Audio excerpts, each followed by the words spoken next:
শোনো শোনো, আমার যত বান্দা দুনিয়াতে আসো, যত মানুষ আসো, আসো আসো, যত জিনেরা আসো, যত নারী আসো, যত পুরুষ আসো, ছোটরা যারা আছো, বড়রা যারা আছো, সবাই যদি একটা মাঠের ভিতরে দাঁড়াও, মনের সমস্ত আশা উজাড় করে দিয়ে আমি মালিকের কাছে চাও, এট এ টাইম তোমাদের সব আশা আমি মালিক পূরণ করে দেব, আমার খাজানায় কমবে না।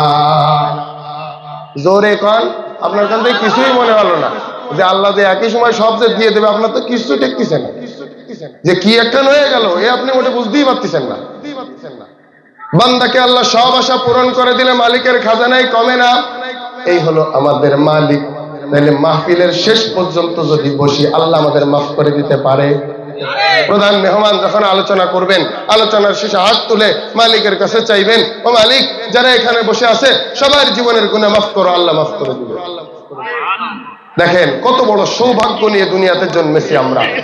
মুহাম্মদ আরবি, মুহাম্মদুর রাসূলুল্লাহ নামে একজন নবী আমাদেরকে দিবেন, আল্লাহ বলেন সুবহানাল্লাহ।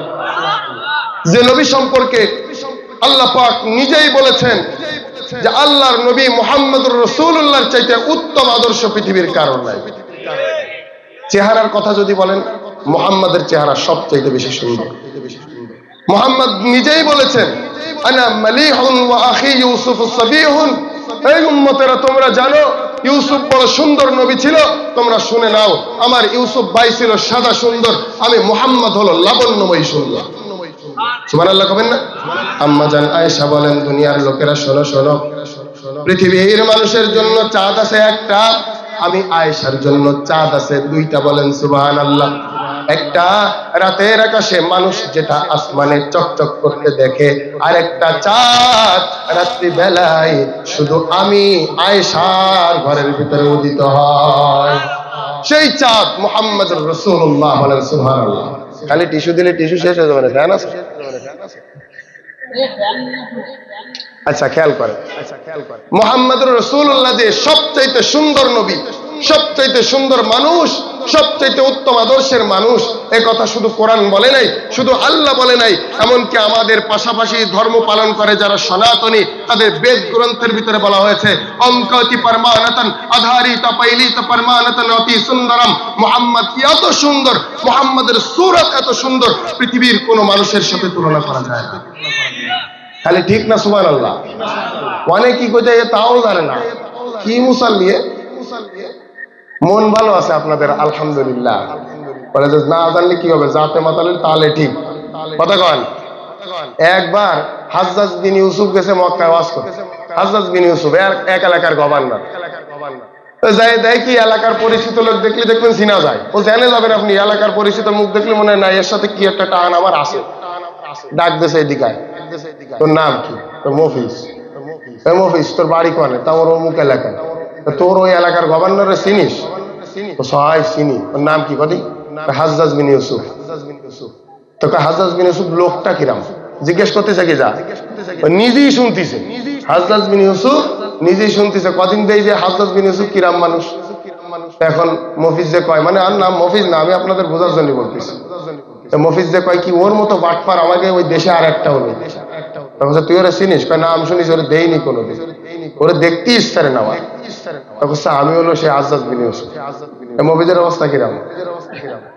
হাজ্জাজ বিন ইউসুফ একটা প্রতাপশালী গভর্নর ছিল, তার সামনে বলতেছে ওটা খারাপ লোক। আমারও চিনিস? আমি হাজ্জাজ বিন ইউসুফ। মিজাজটা খারাপ হয়ে যায়। এবার মফিজ পড়ছে গেড়া কলে, মফিজকে আপনি কি আমার চেনেন? তাই কোন দিয়ে বলছে না, তোরে তো চিনি না। আমি হলো সেই লোক যার মাসের মধ্যে 2-3 বার মাথা খারাপ হয়, তার আজকে একদিন জাতে মাতালে লিখি তাহলে জাগায় ঠিক। এজন্য আমরা সুবহানাল্লাহ আলহামদুলিল্লাহ না করতে পারলে কি ঠিক হয়ে চিল্লে উঠতে পারবো ইনশাআল্লাহ। আপনি ঠিক করে চিল্লাবেন এটারও দরকার আছে, কথা বলেন ঠিক? আপনি যে চিল্লানি দিবেন এটারও দরকার আছে, তাকবীর দিবেন এটারও দরকার আছে, আপনি নীরবে জিকির করবেন তার যেমন দরকার আছে, রাজপথে মুখ ফাটায়া চিল্লায় তাকবীর দিবেন এটারও দরকার আছে। এই সব কিছু মিলে আপনাকে ইসলাম কায়েম করতে হবে। এজন্য শুকরিয়া আদায় করি সে মহান রবের যে আমাদেরকে সবচেয়ে উত্তম নবী দান করেছেন। বলেন সুবহানাল্লাহ। দুনিয়াতে নবী পাঠায় দিয়েছেন, নবী বলছেন, ও আল্লাহ পাক, ও আল্লাহ, তুমি সমস্ত উম্মতদেরকে একটা আমল করেছে, একটা নেকি দান করেছো, আমার উম্মতের স্পেশালিটি কি আছে, আমার স্পেসিফিকেশন কি, আমার উম্মতের জন্য বেশি দিতে হবে। বলেন জান, আপনার উম্মত একটা আমল করবে, আমি আল্লাহ পাক তার 10টা নেকি দান করব। একে কত? একে কত? 10। রাসূল বললেন হবে না, বাড়ান, আরো বাড়ান।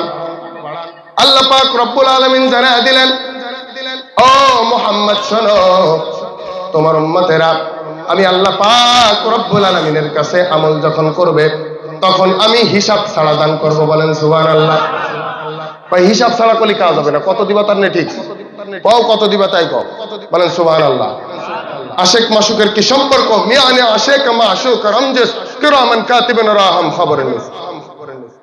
আল্লাহ পাক রব্বুল আলামিন ডাক দেয়া বলেন, আল্লাযীনা ইউনফিকুনা আমওয়ালাহুম ফি সাবিলিল্লাহ কামাসালি হাববাতিন আমবাতাত সাবআ সানাবিলা ফি কুল্লি সুমবুলাতিন মিয়াতু হাব্বা। মুহাম্মদ শোনো, তোমার উম্মতেরা একটা আমল করবে, 10 দিব, হয় নাই, বাড়ায় দিব, তাও হয় নাই। যখন আমি আল্লাহ বলে দিলাম কেউ যদি আমার জন্য একটা টাকা আল্লাহর রাস্তায় দান করে দেয়, আমার রাস্তায় দান করে দেয়, আমি আল্লাহ পাক রব্বুল আলামিন একের বিনিময়ে তার 700 দান করব। বলেন সুবহানাল্লাহ। কোন নবী পাই নাই, কোন নবীর উম্মত পাই নাই, শুধুমাত্র আমরা পেয়েছি মুহাম্মদুর রাসূলুল্লাহর বদৌলতে। সেই নবীকে যখন গালি দেয় আমাদের অন্তরে রক্তক্ষরণ হয় না? কথা বলেন হয় না? সবচাইতে বড় কথা, এরকম হাজার হাজার নাস্তিক এদেশে বিশ্বের বুকে যখন আল্লাহ রাসূলকে অবমাননা করবে, আপনি কি সব কয়টারে মারতে পারবেন? কথা বলেন পারবেন? এই দেশে, এই বিশ্বে, আল্লাহর এই জমিনের ভিতরে, আল্লাহর এই ভূখণ্ডে যদি ইসলাম কায়েম হয়, কোন নাস্তিক মুহাম্মদ আরবিকে অবমাননা করার সুযোগ পাবে না, যতই চেষ্টা করেন।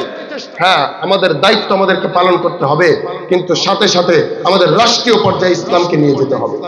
কথা বলেন ঠিক? মুহাম্মদ আরবিকে পৃথিবীর সব মানুষের চাইতে বেশি ভালোবাসতে হবে। এই সমস্ত মানুষের কি সমান না বেশি? সব মানুষের মতো না বেশি? আল্লাহ রাসূলকে সব মানুষের চাইতে বেশি ভালোবাসতে হবে। আপনি বুঝেন নাই এই ভালোবাসা, আপনি বুঝেন নাই। আপনার বাবাকে গালি দিলে আপনার অন্তরে রক্তক্ষরণ হয়, মুহাম্মদকে গালি দিলে অন্তরে রক্তক্ষরণ হয় না। আপনার ঈমান নাই। কে বলছে? রাসূল বলছে, লা ইউমিনু আহাদুকুম হাত্তা আকুনা আহাব্বা ইলাইহি মিন ওয়ালিদিহি ওয়া ওয়ালাদিহি ওয়ান নাসি আজমাইন। পৃথিবীর সমস্ত মানুষের চাইতে, বিবি বাল বাচ্চা সবকিছুর চাইতে মুহাম্মদকে বেশি ভালো না বাসতে পারলে ঈমানদার হওয়া যাবে? যাবে? বলেন যাবে? সম্ভব না। এজন্য বলি আল্লাহ পাক রব্বুল আলামিন আমাদেরকে যে নিয়ামত দিয়েছেন, এই নিয়ামতকে মৌতের আগে আপনি চিনে যান। মরার পরে অনেকে মুসলমান হয়। এই মুসলমান দিয়েছেন কোনদিন? মরার আগে মুসলমান হয় না। খুব খেয়াল করে শুনবেন। আমি যদি 5 মিনিট কথাও কই, 5 মিনিট আপনাদের মনোযোগ আশা করব, রাখবেন ইনশাআল্লাহ। এই আমাদের সমাজে নারীরা মারা যায় না? না খালি বিটা মানুষ মারা যায়? মহিলারা মরে? মহিলারা মনে করেন এক গ্রামে এক মহিলা মরে গেছে। এই মহিলা মরে যাওয়ার পরে সমস্ত গ্রামের মহিলারা ওই বুড়ে দেখতে যায় না?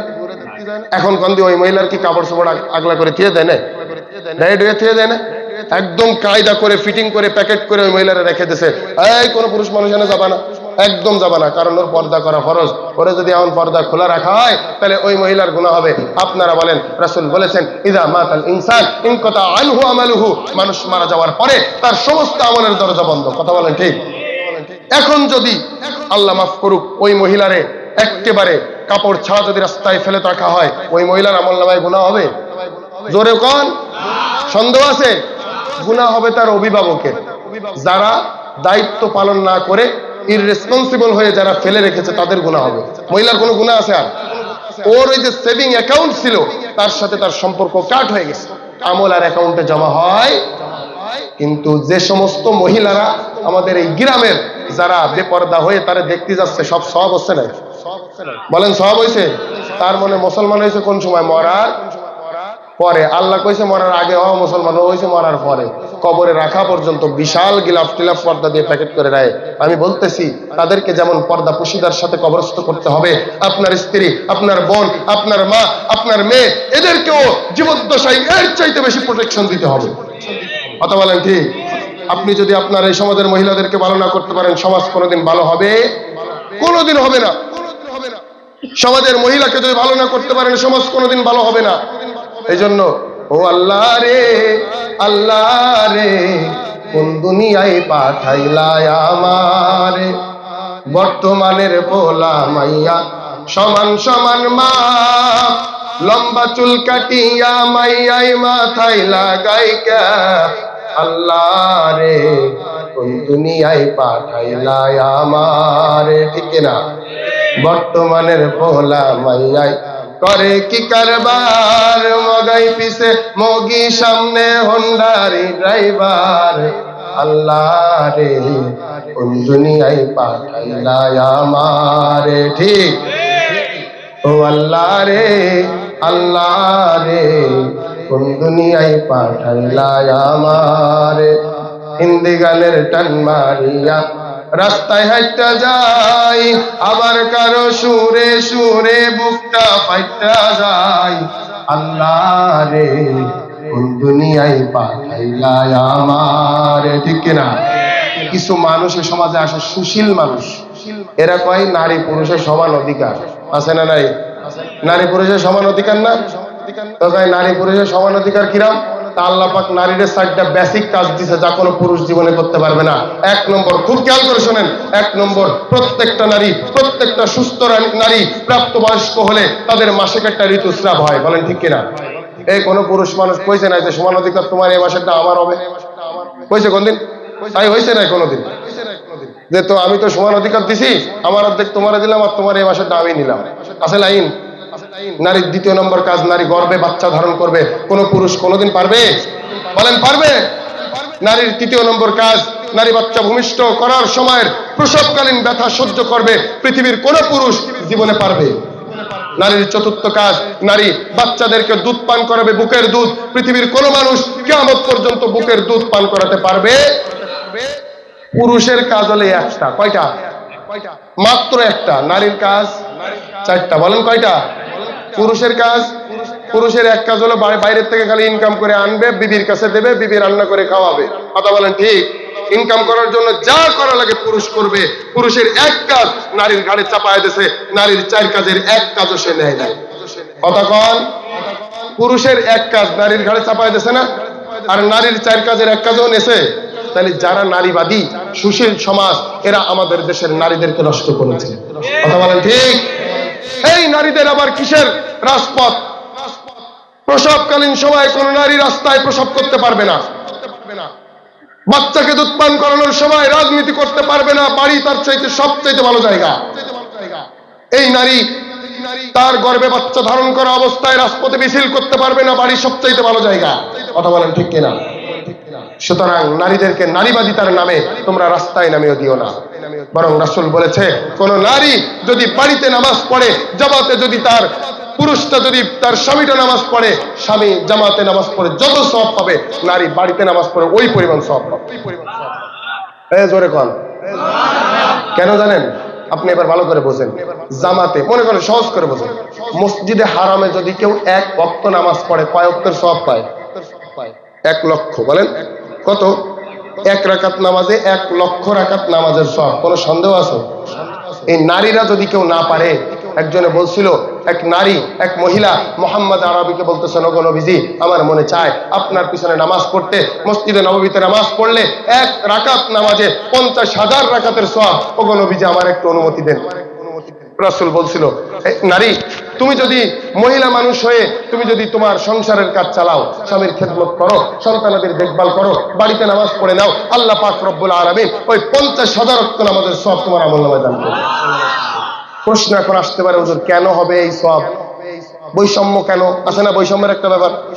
কথা হলো, ইসলামের চিরাচরিত বন্দোবস্ত হলো, উসুল শোনেন, ইসলামের চিরাচরিত বন্দোবস্ত হলো, কোন মানুষের জন্য আরেকটা মানুষ যদি নেক আমল করার সুযোগ পায়, যে মানুষটার কারণে সুযোগ পাইছে ওই মানুষটা ওই আমলের পরিপূর্ণ সওয়াব পাবে। একটা মহিলা 10 মাসের একটা বাচ্চা আছে, 10 মাসের বাচ্চা নিয়ে ওই মহিলাটা যদি মসজিদে যায়, তাহলে মহিলার নামাজ হবে? কথা বলেন হবে? বাড়িতে যদি পুরুষের কাছে রেখে যায়, পুরুষ জামাতে যেতে পারবে?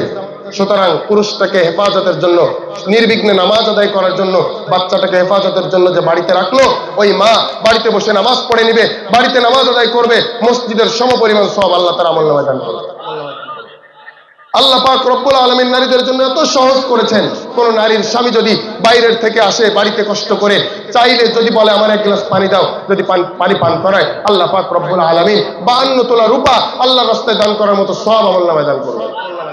আর স্বামী কষ্ট করে আসছে, চাই নাই পানি, এরপরেও কষ্ট বোঝার কারণে ওই স্বামীকে যদি এক গ্লাস পানি পান করায়, তাইলে ওই নারী ওই মহিলার আমল নামায় আল্লাহ 7.5 তোলা সোনা আল্লাহ রাস্তায় দান করার সব। সহজ না? কথা বলেন সহজ? আমরা কঠিন বানাইছি। একটা জিকির করেন, লা ইলাহা, জোরে।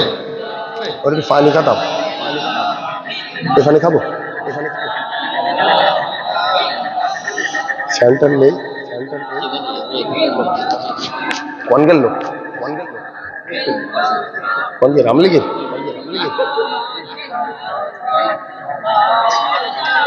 লা ইলাহা ইল্লাল্লাহ, একটু জোরে বল, লা ইলাহা ইল্লাল্লাহ, লা ইলাহা ইল্লাল্লাহ, জোরে, লা ইলাহা ইল্লাল্লাহ মুহাম্মাদুর রাসূলুল্লাহ। জিকির করলাম কার নামে? জোরে। আপনাদের কি অস্বস্তি লাগতেছে না? বিরক্ত লাগলে আমি উঠে যাবো, জোর করে ওয়াজ শুনবো না। এই এখানে মেহমান লেখা থাকে না আমাকে নামের আগে থাকে, দাওয়াতি মেহমান। আপনারা বিশ্বাস করেন কোন উলামা একরাম দাওয়াতি মেহমান হতে পারে না। আল্লাহ পাক রব্বুল আলামিন নবীদের দ্বারা আমাদেরকে ওয়ারাসাতের দায়িত্ব দিয়েছেন। বলছে ইন্নাল উলামা ওয়ারাসাতুল আম্বিয়া। আপনারা মনে করেছেন এই হাদিস কয়ে হুজুররা মানে নিজেদের শান জাহির করে, অথচ আপনি জানেন না এই হাদিস উলামা একরামের দায়িত্বের হাদিস। কথা কোন ঠিক কিনা? ও উলামা একরামের শানের হাদিস না, উলামা একরামের দায়িত্বের হাদিস। আপনারা সব মেহমান, আমরা দিনের দায়ী, আমরা আপনাদেরকে ডেকে কথা শোনাবো, এটা আমাদের দায়িত্ব। কথা কোন ঠিক? সুতরাং জোর করে শুনবো না, কোটে একটা মাহফিল দেবো না, আপনারা শুনবেন। জিকির করলাম কার নামে? জিকির হবে কার নামে? যারা আল্লাহর নামে ছাড়া অন্য কারোর নামে জিকির করে কবুল হবে কোনোদিন? কিয়ামত পর্যন্ত যদি কয় মুর্শিদ মুর্শিদ যে করছে যাপন, বিনা দুধে দই বানাইয়া খাইতাছে মাখন। আছে দুধ ছাড়া কোনদিন দই হয়? আর তাই দিয়ে মাখন খাওয়া যায়? অবান্তর কথা না? মুর্শিদ মুর্শিদ যে করছে যাপন, বিনা দুধে দই বানাইয়া খাইতাছে মাখন। সেই মাখন খাইলে পরে দয়াল, সেই মাখন খাইলে পরে দয়াল, ক্ষুধা তৃষ্ণা লাগে না। লোহারে বা নাইলারে কাঞ্চা সোনা, লোহারে বা নাইলারে কাঞ্চা সোনা। মুর্শিদের কাছে পরশ পাথর, লোহারে কি বানাইতেছে? কাঁচা সোনা, কোনো খাইট নেই। কি এক মুর্শিদ ওরা পাইছে! এই মুর্শিদ পাইলে তাদের নামাজ রোজাও লাগে না। মুর্শিদের বানানো দুধ ছাড়া মাখন খাইলে তাদের ক্ষুধাও লাগে না। সুবহানাল্লাহ। এই যে আপনারা বোঝেন, ইরাম বোঝেন না, দুধ ছাড়া বানাই দিয়েছে। জিকির হবে কার নামে? জিকির হবে, আমরা জিকির করলাম কার নামে? কিরামান কাতিবিন রোজ হাসরের দিন মাওলার কাছে যদি করে অভিযোগ, আমি কইব দুনিয়ায় ছিলাম ল্যাংটা বাবার লোক। তাহলে কিয়ামতে একদম ফুলসিরাত বিজলির গতিতে পার হয়ে যাবে না? ল্যাংটা বাবার বাতাস বাদারই তো জায়গা নেই, তাহলে ও বাঁধবে কনে? ও তো একদম বিদ্যুতের গতিতে বার হয়ে যাবে। কারণ নাউজুবিল্লাহ। কিরামান কাতিবিন রোজ হাসরের দিন তোরা যারা ওই ল্যাংটা বাবার লোক, জুতা মাইরা কইব তোর জাহান্নামে ঢোক। জোরে কর, তুমি বলবা কিরামান কাতিবিন রোজ হাসরের দিন মাওলার কাছে যদি করে অভিযোগ, আমি কইব ও আমি কইব দুনিয়ায় ছিলাম মুহাম্মাদের লোক। ঠিক না? আপনি মুহাম্মাদের লোক কইলে আল্লাহ এই আরশে আজিমের থেকে মালিক বলবে যাও মুহাম্মাদের লোক, মুহাম্মাদের ওই দাওয়াতি কাফেলায়, মুহাম্মাদের ওই তাওহীদের কাফেলায়, জান্নাবাহী অগ্রগামী মুজাহিদের কাফেলায় সরাসরি প্রথম কাতারে জান্নাতে না। বলেন ঠিক না? মুর্শিদ আমার রজনী সাকি মহিমা জানে, গলার মালা বানাইয়া ধীরে ধীরে টানে। আছে না নাই? আবার কয় আমার চলতরি টেনে নিও বাইয়া দয়াল মুর্শিদ, শুনছি তুমি পরপারের নাইয়া, শুনছি তুমি পরপারের নাইয়া, দয়াল মুর্শিদ আমার সতরি টেনে নিও ভাইয়া। মুর্শিদের কি খবর হবে আল্লাহ জানে। আবার মুর্শিদ নাকি ওর ওই মুরিদদেরকে সব জায়গায় কিয়ামতের মাঠে টানতে টানতে নিয়ে যাবে। আপনারা কন একেবারে পুড়ে যে জমিন তামা হয়ে যাবে, টানতে গেলে গায়ে চামড়া থাকলো? কন থাকবে? চামড়াই থাকবে না তো জান্নাতে করবি কি? তুই তো লাইন আগের থেকে করে দেবে খারাপ। মুর্শিদ জান্নাতে নিতে পারবে? বলেন পারবে? জান্নাতে যদি যাইতে চাও বান্দা, মুহাম্মাদি হয়ে দুনিয়া থেকে চলে যাও। মুহাম্মাদি হয়ে যদি দুনিয়া থেকে যাইতে পারো, রাসূল বলেন আল্লাহ পাক রব্বুল আলামিন যখন কিয়ামত কায়েম করে দিবেন, সমস্ত দুনিয়া ধ্বংস হয়ে যাবে, তখন আল্লাহ পাক রব্বুল আলামিন ফেরেশতা জিবরাইলকে বলবেন, ও ফেরেশতা আমার নবী মুহাম্মদ কোথায়, তার ডাক দাও। ফেরেশতা ডাক দিবেন জমিনকে, ও জমিন মুহাম্মদ কোথায়? বলে আমি তো জানি না, আমার এমন ভাবে জলজালা দেওয়া হয়েছে, এমন ভাবে নাড়ানো হয়েছে, আমি জানি না মুহাম্মদকে কোথায় রাখছি, কারে কোথায় রাখছি। বলে তুমি জানো না? অনেক সময় দেখবেন পকেটের ভিতরে জিনিস আছে, সেই জিনিস সারা গর্ভরে মানুষ খোঁজ করে। কথা বলেন ঠিক? মুহাম্মদে আরবির শরীরে এমন একটা ঘ্রাণ ছিল, দুনিয়াতে বেঁচে থাকা অবস্থায় মুহাম্মদে আরবি যদি কোনো সাহাবীর দরকার হতো নবীর সাথে দেখা করবে, সেই সাহাবী কারোর কাছে জিজ্ঞেস করতো না, ঘ্রাণ শুকে শুকে সেই রাস্তায় যে মুহাম্মদকে পাইতো। বলেন সাল্লাল্লাহু, বলবেন খুব সুন্দর পথ, দেখো কোন জায়গা থেকে ঘ্রাণ আসতেছে, দেখো দেখে এক জায়গা থেকে ঘ্রাণ আসতেছে, চলে গেল সেখানে, দেখে মুহাম্মদে আরবি সিজদা অবনত আছেন। রাসূল আরবিকে আল্লাহ পাক রব্বুল আলামিন বলবেন, ও পয়গম্বর ইরফা রাসাক, আপনার মাথা উঠান, সাল তুতা, আমার কাছে চান, আমি যা চাবেন তাই দেব, ইশফা তুশাফা, আপনি শাফাআত করেন, আমি আল্লাহ কবুল করবেন। কইছেন ল্যাংটা বাবার এই কবে কইছেন আল্লাহ, হ্যাঁ আমি ল্যাংটা বাবার কবে, তুই ওঠ, তো যা আছে তাই নিয়ে দাঁড়া। ওরা আসে ডাকি, একজনে কয়ে বাবার কাছে পাইছো কি? তুমি কয় কি যা আছে, তুমি তো তা জানো না, বাবার মাল আছে, মাল যা আছে তো সব বাইর করা। কথা কন ঠিক? অন্য মানুষ তো দেয়া টেয়া আছে, ও তো কিছু দেয়া না, সবই বের করা। ও বাবা দিয়ে কাজ হবে না, মুহাম্মদে আরবিকে ডাক দিবেন, আল্লাহ বলবেন ইরফা রাসাক, মাথা উঠান, যা চাবেন তাই দেব, যার ব্যাপারে সুপারিশ করবেন কবুল করে জান্নাত দেব। মুহাম্মদে আরবি রব্বুল আলামিন তাকে মাকামে মাহমুদ দান করবেন, বসার সময় নেই। মুহাম্মদে আরবি বলবেন, আমি যখন রওজা মুবারক থেকে উঠবো, আমার ডান পাশ থেকে আবু বকর উঠবে, আমার বাম পাশ থেকে ওমর উঠবে, আর আমার পায়ের কাছ থেকে আমার সবচাইতে গরিব সাহাবী, সবচাইতে একেবারে কি বলে নিকৃষ্ট চেহারার, একেবারে বিবর্ণ চেহারার সাহাবী বেলাল উঠবে। বলেন সুবহানাল্লাহ। আপনারা কোন তো বেলাল কি বিসিএস ক্যাডার ছিল? বিসিএস ক্যাডার ছিল বেলাল। বেলালের চেহারা কি শাহরুখ খানের মতো নাই? শাহরুখ খানের তো মনে ভালো চেনেন, বিলালেরও দেননি, শাহরুখ খানের সামনাসামনি দেননি, তা পেলেন কেমনি আপনি?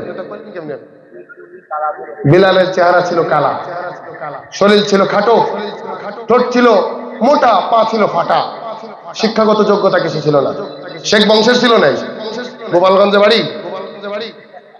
বাড়ি ছিল ইথিওপিয়ায়, একেবারে বেলাল ছিল হাবশি বংশের, চেহারা ছিল খারাপ। অথচ রাসূল বলেছেন বেলালের কবর সেই সিরিয়ায়, অথচ মুহাম্মদ আরবি বলেছেন আমি যখন কবর থেকে উঠবো, রওজা থেকে উঠবো, আমার পায়ের কাছ থেকে বেলাল আমার পায়ের কাছ থেকে ডুব মেরে উঠবে। কত কবুল! শুধু উঠবে না, আর বেলাল যখন আমার পায়ের কাছ থেকে উঠবে, বেলাল ইয়াখরিজু ওয়া ইউআযিন, উঠে অমনি আযান দেওয়া শুরু করবে। সুবহানাল্লাহ কবেন না? কিয়ামতের ময়দানে বেলালকে আল্লাহ পাক ডাক দিয়ে বলবেন, আইনা বেলাল, আইনা বেলাল, বেলাল কোথায়? ও বেলাল আসো, এদিকে আসো, ও বেলাল আযিন লানাল ইয়াওমা ইয়া বেলাল, আজকে আমাদের জন্য একবার আযান দিয়ে দাও। বংশগত মর্যাদা বেলাল ওইখানে বেলালকে নিয়ে যেতে পারে নাই, একমাত্র মুহাম্মাদি হয়ে গেছে, এই জন্য বেলালকে আল্লাহ পাক রব্বুল আলামিন এত কবুল করেছে। রাসূল বলেছে আমাকে আল্লাহ পাক রব্বুল আলামিন আমি মুহাম্মদকে দিয়ে জান্নাত উদ্বোধন করাবেন, আর আমার যে সওয়ার হবে এই সওয়ারের দড়িটা বেলাল টান দিয়ে জান্নাতে নিয়ে যাবে। মুহাম্মাদের উম্মত হইতে যদি পারো, কিয়ামতের ময়দানে শাফায়াত পাওয়ার আশা করা। সময় 1-1.5 ঘন্টা হলে একেবারে সিরা ফাটা ছাড়া কোনো কথা হয় না। ছোট্ট কয়েকটা কথা বলে আলোচনা শেষ করবো ইনশাআল্লাহ। 1 নম্বর কথা হলো, আপনাদেরকে ছোট্ট একটা ঘটনা শোনাই কোরআন থেকে। ঘটনাটা হলো আপনারা শুনেছেন, আল্লাহ পাক রব্বুল আলামিন বলছিলেন ওয়াইদ ক্বালা রাব্বুকা লিল মালাইকাতি ইসজুদু লিআদামা ফাসাজাদু ইল্লা ইবলিস। ঘটনার থেকে কয়েকটা শিক্ষা আছে, ঘটনার কিছু শাব্দিক তরজমা শুনবেন, আলোচনা শেষ। কথাগুলো খেয়াল করে শুনবেন ইনশাআল্লাহ। সময়টুকু আমরা দেবেন, মেহমান হিসেবে না, দায়ী হিসেবে আপনাদের কাছে চাই, এই সময়টুকু আমরা দেন। খেয়াল করে শোনেন, আল্লাহ পাক বলতেছেন আমি ফেরেশতার ডাক দিলাম, দিয়ে বললাম এই যে আদম বানাইছি, এই আদমকে তোমরা সিজদা করো। বলেন আমাদের আদি পিতাকে না বান্দর? আমাদের আদি পিতা কি বানর? বানর থেকে মানুষ হয়েছে? এরকম অনেকে বলে না, তুমি মাটির আদমকে প্রথম সৃষ্টি করিয়া ঘোষণা করিয়া দিলে শ্রেষ্ঠ বলিয়া, তাই নূরের ফেরেশতা করে আদমকে সেজদা, সবার চাইতে দিলে মাটির মানুষকে সম্মান। আল্লাহু আল্লাহু তুমি জাল্লে জালালুহু, শেষ করা তো যায় না গেয়ে তোমার গুণগান। ঠিক কিনা বলেন? তুমি জলিল জব্বার, তুমি কাদের গফফার, অনন্ত অসীম তুমি রহিম রহমান। আল্লাহু আল্লাহু তুমি জাল্লে জালালুহু, শেষ করা তো যায় না গেয়ে তোমার গুণগান। বলেন আল্লাহু আকবার।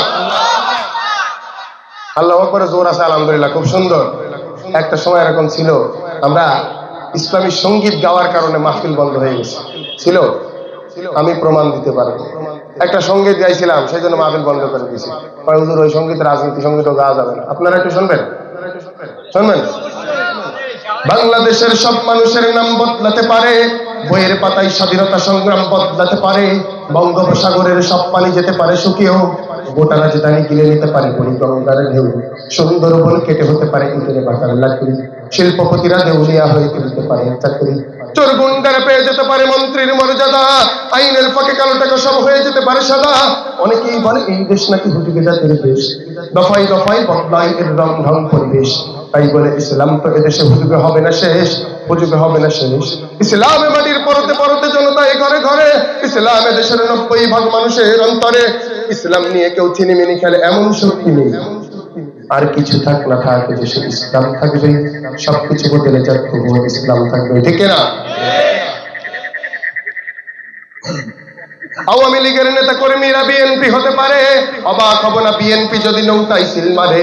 রাজপথ থেকে মুছে যেতে পারে গণতন্ত্রের দাবি, শোষকের হাতে চলে যেতে পারে ক্ষমতার তালা চাবি, স্বার্থের হাতে নাড়তেও পারে আইনের কলকাঠি, আবার রক্তে লাল হতে পারে আমার দেশের মাটি।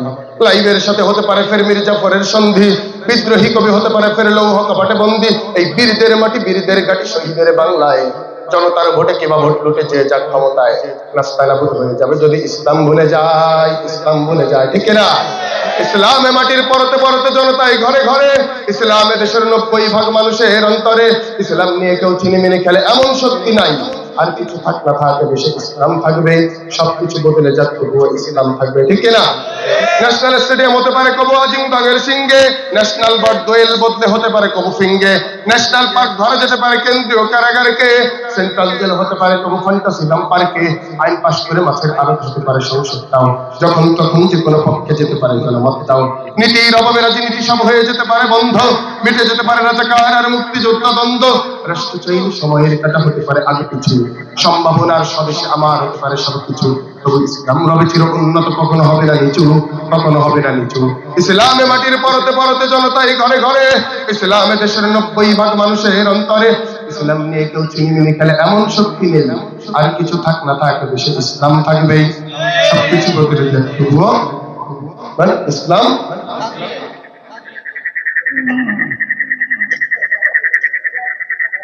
যে কথা বলতেছিলাম, আল্লাহ সবার আগে বানাইছে কারে? আদমকে, তাই না? আর বলছেন ও ফেরেশতারা আমার আদমকে সেজদা করো। সবাই করছিল না? ফাসাদাদু করছিল সবাই, একজন করে না। ওর নাম কি? বড় আবেদ ছিল। এখন আমার কথার মূল পয়েন্ট আপনি বোঝেন। আল্লাহ ওরে ডাক দিয়েছে ইবলিস এদিকে আয়। এই আপনার গ্রামের সবচেয়ে দেখবেন যে টেপ মারা একটা আছে, ওইটারে আপনি কইছেন এই কাজটা কর দি, ও করে না। আপনার সাথে দেওয়াও করে না বেলা দিন। আপনি ওরে ডাক দেবেন না, তুই যে আমার কথাটা শুনতিস না, তুই কার সাথে লাইন করেছিস? আছে না নাই? কোন নেতার সাথে তোর হাত? তুই যে এত অ্যাডাম দেয়াস, কাহিনীটা কি কত একটু? আল্লাহ ওরে ডাক দিয়েছে ইবলিস এদিকে আয়। তোরে যে আমি কলাম সিজদা কর, করলি না যে, তোর আসলে পাওয়ারটা কোন জায়গায় কহ? মা মানাকা আন তাসজুদা লিমা খালাকতু বিয়াদাইয়া, ও ইবলিস আমি যার হাত দিয়ে বানাইলাম সে আদমকে সিজদা করতে বললাম, করলি না কেন? কারণ কি? আপনারা এটা শুনে রাখেন, ইবলিস যে আদমরে সিজদা করে নাই এইজন্য আল্লাহ ওরে লানতের বেড়ি পড়া দিছে না, এইজন্য দেয় নাই। বুঝতে হবে আপনাকে, এইজন্য দেয় নাই। দিছিল কেন? যদি এই জন্যই দিত তাহলে ডাক দিয়ে জিজ্ঞেস করতো না। জিজ্ঞেস করেছে কেন জানেন? ইবলিস যদি কয় ও আল্লাহ আমার ভুল হয়ে গেছে, মাফ করে দেন, আল্লাহ মাফ করে দিবে। বলেন ঠিক? আল্লাহ কইছে এই জন্যই ডাক দিয়েছে, এই দিকে আয়, সিজদা করলি না কেন? তা তুই আস্তাকবারতা আম কুনতা মিনাল আলিন, ওই নিজের কি বড় মনে করলি নাকি তুই অহংকার করলি? এটা বলার পরে ইবলিস বলতেছে আনা খায়রুম মিনহু, আমি আদমের চাইতে উত্তম। খালাকতানি মিন নার ওয়া খালাকতাহু মিন তিন, ও আল্লাহ আমারে বানাইছো আগুন দিয়ে, ওরে বানাইছো। অনেকে কয় না ইবলিস ছিল ফেরেশতাকে সর্দার, কথা ঠিক। ইবলিস ফেরেশতা ছিল এটা ঠিক না। ইবলিস ছিল কি? জিন। বলেন কি ছিল? খালাকতানি মিন নার, আগুন দিয়ে। কি কোন দুনিয়ার কোন ফেরেশতা আগুন দিয়ে আল্লাহ বানাইছে শুনেছেন কোনদিন? ফেরেশতা বানাইছে কি দিয়ে? নূর দিয়ে। মানুষকে আল্লাহ যখন জান্নাত দিবেন, আল্লাহ পাক জান্নাতের ভিতরে এক একজন জান্নাতীকে 3 কিলোমিটার লম্বা কাপড় পরাবেন। এই 3 কিলোমিটার আমি এইটুকু তো গায়ে দিয়ে সহ্য করতে পারি না। 3 কিলোমিটার কাপড় গায়ে দিলে আপনি বার বয়ে পারবেন? আল্লাহ জানাই দিয়েছে ওই কাপড় নূরের হবে, আলোর যেমন কোনো ওজন হয় না, 3 কিলোমিটার কাপড়ের এরকম ওজন হবে। সুবহানাল্লাহ জোরে পান। আল্লাহ ফেরেশতা বানাইছে নূর দিয়ে, ইবলিসরে বানাইছে আগুন দিয়ে। পায় আমি আগুনের তৈরি, আমার ভিতরে থাকে আলো। মাটির তৈরি আদমের ভিতরে থাকে অন্ধকার, আমি আগুনের তৈরি উপরের দিকে উঠে যাই। আদম মাটির তৈরি, নাপে নিচের দিকে। আল্লাহ এই জন্যই করলাম না সিজদা। আল্লাহর এবার কল কি জানি এই কারণ না। ওখরুজ ফাইন্নাকা রাজিম, বের হ, তুই কিয়ামত পর্যন্ত লানতের ভিতরে পড়াই দিস। বলেন নাউজ, জোরে নাউযু বিল্লাহি মিন যালিক। এবার সহজ কথা বোঝেন, আল্লাহ পাক রব্বুল আলামিনের বিধান অমান্য করার জন্য ইবলিসকে আল্লাহ লানত দেয় নাই। সহজ, আল্লাহ পাকের বিধান অমান্য করার জন্য ইবলিসকে আল্লাহ লানত দেয় নাই। দিছিল কেন? আল্লাহর বিধানটা এই জায়গায় অযৌক্তিক, এটা প্রমাণ করার চেষ্টা করার কারণে দিছে। বোঝা গেছে সহজ কথা? ও আল্লাহ, তুমি যে আদমরে আমারে সিজদা করতে কইলে, এই কথাটা বলা তোমার ঠিক হয় নাই, তাই তো নাকি? কইছে আমি ওর চাইতে উত্তম, তাহলে আমি কেন সিজদা করব? করতে বলেছে কিনা সিজদা? বলেন কে বলছে? তাহলে সিজদা যে করবো না, এটা অযৌক্তিক, এই কথার দোষ দেওয়া হয় কারে? আল্লাহর বিধানকে অমান্য করা, আল্লাহর বিধানকে অমান্য করা আর আল্লাহর বিধানকে অযৌক্তিক প্রমাণ করার চেষ্টা করা এক জিনিস না। কথা বোঝা গেছে? বাংলাদেশে যদি কোনো মানুষ আল্লাহর বিধানের বাইরে কোনো বিধান তৈরি করে, ওই ব্যক্তি ইবলিসের চাচতো ভাই। কথা বল ঠিক? একমাত্র জমিন যার হুকুমত চলবে, জোরে কোন জমিন যার হুকুমত চলবে। আল্লাহ পাক রব্বুল আলামিন এই জমিন সৃষ্টি করেছেন, মানুষ সৃষ্টি করেছেন, সব কায়নাত তিনি সৃষ্টি করেছেন, আর বলছেন এই জমিন আমার, আমার হুকুমতে জমিন চালাইতে হবে। ঠিক কিনা বলেন? এই জন্য আমরা সবাই একবার একটা তাকবীর দিই। অনেকে ঘুমাই গেছেন, অনেকে বাড়ির টান টানতেছেন, ঠিক না। এই যে আমাকে বাইরেতে নিয়ে এসে বসাই দিয়ে বাড়ি যাচ্ছেন, এখন ঠিক না, একদম ভুল কাজ করতেছেন। এটা তাকবীর দেন, নারায়ে তাকবীর। মুসলমান ধরো আল কোরআন, ফিরায়ে আনো সে হারানো সম্মান। নারায়ে তাকবীর, যে আওয়াজ শুনে হে মুসলমান, ভয় কাঁপিত কাফের ও বেঈমান। দাও না সে হুঙ্কার জগতে একবার, দাও না সে হুঙ্কার জগতে একবার, ভব দুনিয়া ভেঙে করো রে সরকার। নারায়ে তাকবীর, জোরে নারায়ে তাকবীর। মুসলমানের এই দেশে নাস্তিকদের ঠাঁই নাই, নাস্তিকদের জালাল যারা তাদের কোনো রক্ষা নাই। কথা বলেন ঠিক কিনা? মুসলমানের এই দেশে নাস্তিকদের ঠাঁই নাই, নাস্তিকদের জালাল যারা তাদের কোনো রক্ষা নাই। জোর কদমে সামনে চলো, বজ্র কণ্ঠে আওয়াজ তোলো, সবাই মিলে একই সাথে দাও না স্লোগান। নারায়ে তাকবীর, নারায়ে তাকবীর। ঘুম কাটছে, কাটিছে তার মানে কি আপনি ঘুম পড়িলেন নাই? ঘুমই তো পড়িনি। ঘুম পড়ার মতো জায়গা নেই। আপনি 2 ঘন্টা আলোচনা করলে আমরা শুনতে হবে। কথা বলেন ঠিক? তাহলে 1 নম্বর পয়েন্ট হলো, আল্লাহর বিধান অমান্য করার জন্য ইবলিস লানত পায় নাই, বরং আল্লাহর বিধানকে অযৌক্তিক প্রমাণ করার চেষ্টা করার কারণে ইবলিসকে লানতের বেড়ি পরানো হয়েছিল। কথা ক্লিয়ার? কোনো ভেজাল আছে? হ্যাঁ, এইবার আসেন, আল্লাহ পাক রব্বুল আলামিন আমাদের উপরে 5 ওয়াক্ত নামাজ ফরজ করেছে না? করেছে।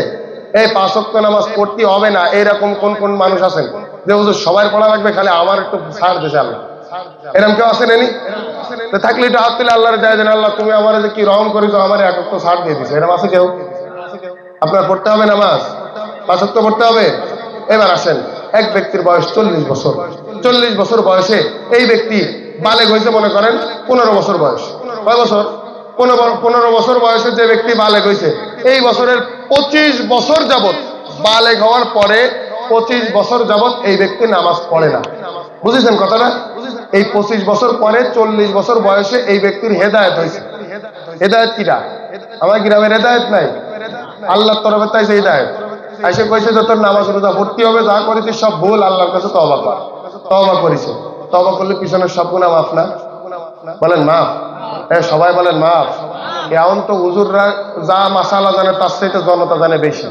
একজন এক হুজুরের কাছে গেছে, দেখা গেছে হুজুর বিয়ে করেছি একই ফ্যামিলির দুইটাই না জায়েজ হয়ে গেছে, হুজুররা ফতোয়া দিয়েছে মানে যে কোনো কায়দা আপনি একটু জায়েজ বানাই দিন। হ্যাঁ, এবার হুজুর করছে না, যা কাজ তুমি করেছো মানে জায়েজের কোনো লাইন নেই, তবে 5,000 টাকা দিলে একটা লাইন করা যেতে পারে। ওই প্রথমে কিন্তু আলেমের কথা আমি কয়ে আইছি, কয়টা লাগবে? যে ওর কাছে গেছে সে আর এক বাটপার, বলছে যে 5,000 টাকা দিলে কি হবে? 5,000 টাকা দিলে শেষ পর্যন্ত একটা জায়েজ হবে। বলছে তাহলে আমি মাসলা পাইয়ে গেছি। কি কন পাইছে না? 5,000 টাকা দিলে গুড়াই যেত মাসলা, ওই যাবে একটা জায়েজ দিত, আমি ওইটা নিয়ে থাকবান। আমি একজনের তালাক হয়েছে বউ, গেছি তাকে বাড়ি গেলে আমার ডাই নিয়ে গেছে, আমার দাওয়াত দিয়েছে অগ্রিম শুক্রবারের দিন, আমি সব আমার সাথে যে তাই তারেও বলছে আমি কাহিনী কি করছে, বাড়ি চলেন তারপর কমানে বাড়ি নিয়ে গেছে, নিয়ে করছে তো আপনার ভাবিরে আমি একসাথে মেলা কয় তালাক দিয়ে বলছি। এই আমল আমাদের সমাজে করে না মানুষ। পৃথিবীতে এত গালাগালি, তুই সব গালাগালি বাদে খালি তালাকের গালাগালিটা কেন দিস? তালাকের গালাগালি দেয় আর ওই বউ নিয়ে সংসার করে, দেশ যাই ওই বেড়ে গেছে। কথা বলেন ঠিক? হ্যাঁ, কথা বলেন ঠিক? আর এই দেশ যে কটা অবৈধ সন্তানে ভরে গেছে, ওরা কয় ইসলামের সাথে রাজনীতির কোনো সম্পর্ক নাই, ইসলামের সাথে রাজনীতির কোনো সম্পর্ক নাই, দেশ চলবে গণতান্ত্রিক রীতিতে, আমরা ধর্ম নিরপেক্ষ। কথা বলেন ঠিক কিনা? আল্লাহ পাক কোরআন আমাদেরকে জানায় দিয়েছে মরণের পরে 3টে প্রশ্ন হবে। কয়টা প্রশ্ন? এই 3টে প্রশ্ন রাজনৈতিক প্রশ্ন। প্রথমবার জিজ্ঞেস করবে মান রব্বুকা, কি বলবে? তোমার রব কে? এই বলবে না তোমার রব কে? এই কথা বললে আপনি কি বলবেন? রব্বি, বলেন রব্বি। 2 নম্বর প্রশ্ন করবে মান দীনুকা, তোমার ধর্ম কি? তুমি কবে আমি ধর্ম নিরপেক্ষ। এই কথা মানে আল্লাহ ফেরেশতারা কবে তোর ধর্ম কি? তা কবে আমি ধর্ম নিরপেক্ষ। ধর্ম নিরপেক্ষ, দেরি কর, তোর একটা ধর্ম নিরপেক্ষ ছিলাম, তোর একটা নিরপেক্ষ মাইক দেবে। সবাই হাতুচো করেন, করেন হাতুচো করেন। রাসূল বলছেন মরার পরে এই ধর্ম নিরপেক্ষ দুই হাতুচো করেন, কোন শয়তানি আর করেন।